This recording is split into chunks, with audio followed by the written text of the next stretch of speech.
বছরে একবার এই বৃক্ষ মেলাতে না আসলে আমার ভালোই লাগে না। গাছের পরিচর্যা কিভাবে করতে হয় এটা জ্ঞান নিতে আমি ছুটে আসি। আমি যখন ছোট ছিলাম তখন আমার বাবা গাছ লাগাতেন, আমি বাবাকে সহযোগিতা করতাম।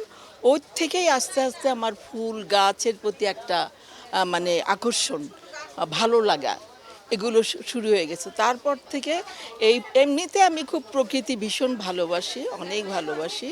কিন্তু এই এই কারণে গাছ অনেক থাকে, কিন্তু আমার কেন যেন বছরে একবার এই বৃক্ষ মেলাতে না আসলে আমার ভালোই লাগে না।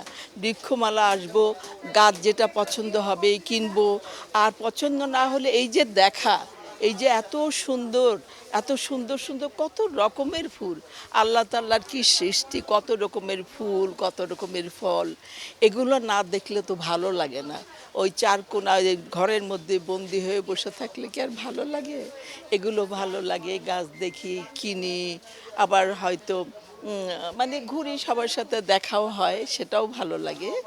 এবার এসে আমি যে ২-৩টা গাছ কিনলাম, খুব দামি এবং রেয়ার গাছ। এটা খুব, আমার মেয়ের বাসায় একটা আছে, সেইটা দেখেই আমার এই আজকের ওই গাছ কেনা।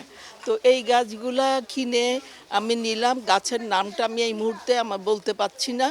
খুব রেয়ার ফুল এবং খুব চমৎকার ফুল।